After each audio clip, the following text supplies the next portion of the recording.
بسم اللہ الرحمن الرحیم۔ تو یہ تو چند باتیں ہو گئیں نبی پاک کے شریعت کے معاملات میں جو اختیار تھا۔ اب آؤ اس کائنات پر اختیار کیسا ہے۔ لوگ کہتے ہیں فلاں بندہ پاورفل، فلاں بندہ پاورفل۔ ارے میں بتاتا ہوں طاقت کہتے کس کو ہیں، اتھارٹی کہتے کس کو ہیں۔ مکے کے لوگ آئے کہتے ہیں اللہ کے سچے نبی ہو تو چاند کو دو ٹکڑے کر کے بتاؤ۔ آج کل کچھ ملک والے پہنچ گئے نا چاند پہ، بہت اترا رہے ہیں، سائنس نے بڑی ترقی کر لی ہے۔ آؤ میں بتاتا ہوں مدینے والے آقا کا کہ ان کی شان کیا ہے۔ نبی پاک تو زمین پہ کھڑے ہو کے اشارہ کریں تو چاند دو ٹکڑے ہو جاتا ہے۔ اچھا چاند دو ٹکڑے ہو گیا، ایک اور لاجیکلی بات ہے، کسی بھی چیز کو توڑنا ہے نا اس کے بعد جوڑا نہیں جا سکتا۔ ویسے ہی توڑ دیا تو جوڑنا بہت مشکل ہے، وہ اس کی خوبصورتی خراب ہو جائے گی، اس کی سائز خراب ہو جائے گی، اس کی حیت خراب ہو جائے گی۔ تو وہ کہتے ہیں اچھا ٹھیک ہے توڑ تو دیا، اب جوڑ کے بتائیں۔ نبی پاک نے پھر اشارہ فرمایا اور وہ چاند جڑ گیا، اور ایسا جڑا کہ آج بھی دنیا کو چاندنی لٹا رہا ہے۔ وہ پنجابی شاعر کہتے ہیں نا، کر کے اشارہ نبی پاک فرماتے مگر مولا علی کا جملہ یاد رکھنا، حضور جب سے ایمان لایا ہوں نماز نہیں گئی۔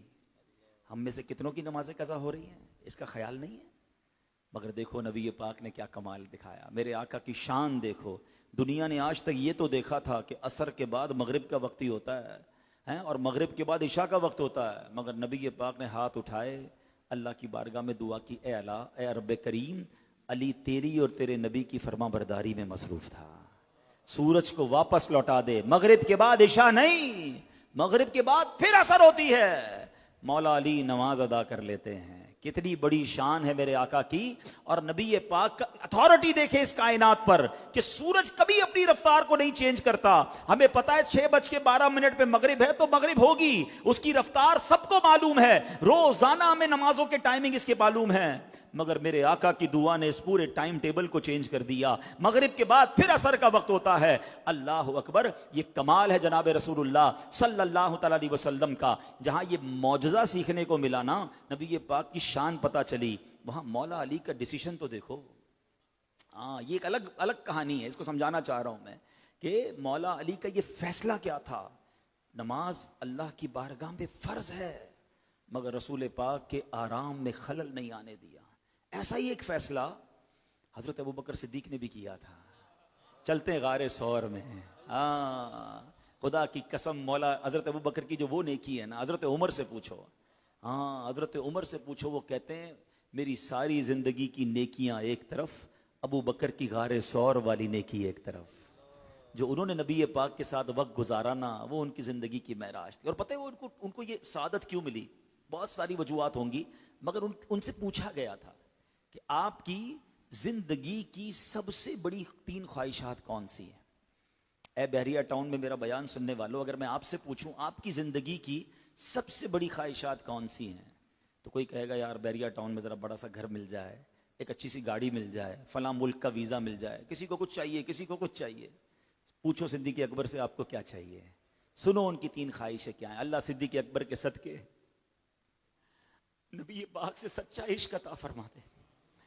آپ کی خواہشیں تو دیکھو یار، وہ کہتے ہیں میری خواہش یہ ہے النظر الیک وانفاق مالی علیک والجلوس بین یدیک۔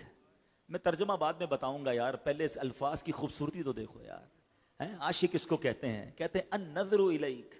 پہلی تمنا یہ اپنے نبی پاک کو دیکھتا رہوں، دوسری تمنا یہ وانفاق مالی علیک، میں حضور پر اپنا مال خرچ کرتا رہوں، تیسری تمنا یہ ہے والجلوس بین یدیک، بس حضور کے قدموں میں حاضر رہوں اور کہیں نہ جاؤں۔ یعنی سب کچھ نبی یہ پاک تھے ان کے لیے۔ اور تینوں خواہشیں اللہ نے کیسی پوری کی؟ کہتے ہیں حضرت ابوبکر صدیق ساری زندگی تو دیکھتے رہے، مگر جو 3 دن اور 3 راتیں غار ثور میں دیدار کیا نا، وہ دنیا میں کسی اور نے نہیں کیا۔ بتاؤ نا کسی کی گود میں کوئی آرام کرے۔ اب نبی پاک جب صدیق اکبر کی گود میں ہوں گے تو کیسے رخسار دیکھے ہوں گے، کیسی داڑھی دیکھی ہوگی، کیسی پیشانی مبارک دیکھی ہوگی۔ ارے 3 دن اور 3 رات دنیا میں کوئی اور دیدار نہیں کر رہا تھا، صدیق اکبر نبی پاک کا دیدار کر رہے تھے۔ دوسری خواہش کیا تھی؟ وَإِنفَاقُ مَالِ عَلَيْكَ، اللہ کے نبی پر مال خرچ کرتا رہوں. آپ کو پتہ ہے نبی پاک صدیق اکبر سے کتنی محبت فرماتے تھے؟ پیارے آقا صدیق اکبر کا مال ایسے خرچ کرتے تھے جیسے اپنا مال خرچ کرتے ہیں. خود فرماتے ہیں اور لوگوں نے مجھ پر جو احسان کیا ان کا بدلہ میں نے چکا دیا، مگر صدیق اکبر نے جو مجھ پر مہربانی کی، حالانکہ مہربانی غلام کیا کرے گا، مگر سبحان اللہ عزت افزائی دیکھو، صدیق اکبر نے جو مجھ پر خرچ کیا ہے، جو اس نے مجھ پر خرچ کیا اس کا بدلہ قیامت کے دن رب سے لے کر دوں گا. یہ شان ہے. دوسری خواہش غزوہ تبوک میں یاد ہے نا، میں ہلکا سا اشارہ کر کے جا رہا ہوں، میرا وقت چونکہ ختم ہو رہا ہے، کہ پورا مال اللہ کی راہ میں دیا تھا. اور تیسری خواہش کیا تھی؟ والجلوس بین یدیک، آقا کی بارگاہ میں رہوں. ساری زندگی تو رہے، آج سنہری جالیوں کے پیچھے بھی ہیں، آج بھی اپنے آقا کے ساتھ ہیں. صدیق اکبر غار ثور میں ہیں، نبی پاک آرام کر رہے ہیں، سانپ نے کاٹ لیا. سوچو محبت کہتے کس کو ہیں؟ جان چلی جائے گی، پتا تھا ان کو سانپ نے کاٹ لیا، درد ہو رہا ہے، زہر پھیل رہا ہے.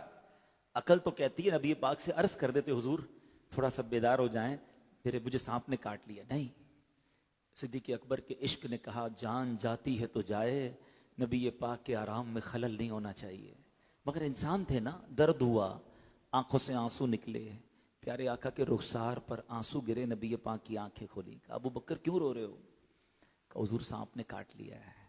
ہائے ہائے، نبی پاک نے کسی ڈاکٹر کے پاس نہیں بھیجا، لعاب دہن نکالا، اپنا تھوک مبارک صدیق اکبر کے انگوٹھے پہ لگایا، سانپ کا درد ہی چلا گیا، زہر ہی چلا گیا. مگر اگین کوسچن کھڑا ہوتا ہے، مولا علی نے پتا تھا ان کو نماز فرض ہے، جانے دی، آرام میں خلل نہیں کیا. صدیق اکبر کو پتا تھا جان بچانا بھی فرض ہے، ہاں جان بچانا یہ فرض ہے.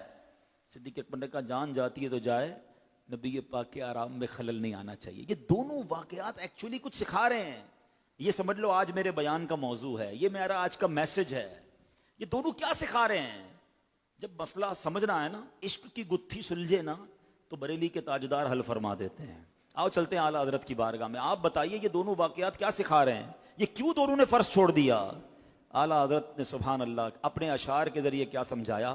وہ کہتے ہیں مولا علی نے واری تیری نیند پر نماز. کون سی نماز؟ مولا علی نے واری تیری نیند پر نماز، اور وہ بھی عصر، سب سے جو اعلیٰ خطر کی ہے. صدیق بلکہ غار میں جان ان پہ دے چکے، اور حفظ جان تو جان فروز غرر کی ہے. کہتے جان بچانا تو بڑا فرض تھا، مگر میرے آقا نے کیا مہربانی کی؟ ہاں تو نے انہیں جان انہیں پھیر دی نماز. سورج پلٹا کر نماز پھیر دی، نماز لوٹا دی ان کو، لعاب دہن لگا کر جان واپس کر دی. آقا نے تو دونوں پر مہربانی کر دی نا. ہاں تو نے انہیں جان انہیں پھیر دی نماز، پر وہ تو کر چکے جو کرنی بشر کی ہے. وہ دونوں نے اپنے حصے کا کام کر دیا، آقا نے مہربانی کر دی ٹھیک ہے، مگر وہ دونوں اپنا کام کر چکے. اب ان دونوں واقعات سے سیکھنا کیا ہے؟ اعلیٰ حضرت نتیجہ نکال رہے ہیں، فرماتے ثابت ہوا کہ جملہ فرائض فروع ہیں. کہتے جتنے فرض ہیں نا یہ شاخیں ہیں. درخت کا تنا مضبوط ہوتا ہے نا، تنا کیا ہے، اصل کیا ہے؟ کہتے ثابت ہوا کہ جملہ فرائض فروع ہیں، اصل الاصول بندگی استاجور کی ہے. ارے آقا راضی ہیں تو رب راضی ہے. یہ صدیق اکبر سکھا رہے ہیں، یہ مولا علی سکھا رہے ہیں. ساری زندگی اللہ اللہ کرتے رہو، اگر دل میں عشق رسول نہیں ہے، نبی پاک سے محبت نہیں ہے، رب نے راضی نہیں ہونا. کیا خوبصورت بات شاعر لکھتے ہیں، خدا کا ذکر کرے ذکر مصطفیٰ نہ کرے، ہمارے منہ میں ہو ایسی زبان خدا نہ کرے. ارے نبی پاک راضی ہوں گے تو رب بھی راضی ہو جائے گا. اور اعلیٰ حضرت نے یہی بات سمجھائی ہے کہ انہیں جانا انہیں مانا، نہ رکھا غیر سے کام، للہ الحمد میں دنیا سے مسلمان گیا. انہیں جانا انہیں مانا، نہ رکھا غیر سے کام. انہیں جانا انہیں مانا، غیر سے کام. للہ الحمد میں دنیا سے مسلمان گیا. پیارے آقا کی باتیں ایسی ہیں کہ جی بھرتا نہیں ہے. جی چاہتا ہے ان کی باتیں سنتے رہیں, ان کے کمالات سنتے رہیں. محبوب کی باتیں ہیں نا, اور باتیں جی کیسے بھرے گا؟ جس کا کلمہ پڑا ہے, جس سے محبت کی ہے, جن کے امتی ہیں, ان کی باتیں اچھی نہیں لگیں گی تو کس کی اچھی لگی؟ اللہ کرے کہ زندگی اسی ذکر میں گزر جائے. سرکار کے ذکر کرنے والی اللہ ہمیں زبان دے, نبی پاک کی مدح سرائی کرنے والا ہمیں ذہن دے, اور اللہ کرے کہ بس اعلیٰ حضرت کہتے ہیں نا, دمے واپسی تک تیرے گیت گاؤں, دمے واپسی تک تیرے گیت گاؤں, محمد ممجد پکارا کروں میں. مفتی اعظم ہند کہتے ہیں, کہتے جب قبر میں جاؤں گا نا, فرشتے سوال کریں گے نا, تو میں نے کیا کرنا ہے؟ میرا دین و ایمان فرشتے جو پوچھیں, میرا دین و ایمان فرشتے کر رہے تھے. یا اللہ میں نے تورات میں پڑھا ہے ایک امت ایسی آئے گی جو ایک نیکی کریں گے 10 نیکیوں کا ثواب ملے گا. اے اللہ وہ امت میری امت کر دے. اللہ نے فرمایا یا موسیٰ تلک امت احمد, وہ امت میرے نبی احمد مجتبیٰ کی امت ہوگی. کہتے یا اللہ میں نے تورات میں پڑھا ہے ایک امت ایسی ہوگی جن کے سینوں میں تیرا کلام یاد ہو جائے گا, محفوظ ہو جائے گا. 1 کروڑ, اور آپ چاہیں اللہ نے جس کو زیادہ نوازا ہے 12ویں کے 1200 یونٹ دے دے, 786 یونٹ دے دے, اصحاب بدر کی نسبت سے 313 یونٹ دے دے, 112 دے دے, صرف 12 دے دے, ایک بھی یونٹ دے دیں, تاکہ میرے رقم سے اگر کوئی حافظ بن گیا, کوئی عالم بن گیا, کوئی غیر مسلم مسلمان بن گیا, شاید یہی میری مغفرت کا ذریعہ ہو جائے. اتنا بڑا دین کا کام ہے, مجھے اس میں حصہ ضرور لینا چاہیے. تو میں امید کرتا ہوں جو مجھے یہاں سن رہے ہیں, جو لائیو سوشل میڈیا پہ سن رہے ہیں, سب نیت کریں انشاءاللہ اپنی دعوت اسلامی کا دل کھول کر ساتھ دیں گے انشاءاللہ. اللہ پاک عمل کرنے کی توفیق عطا فرمائے. آخر میں اس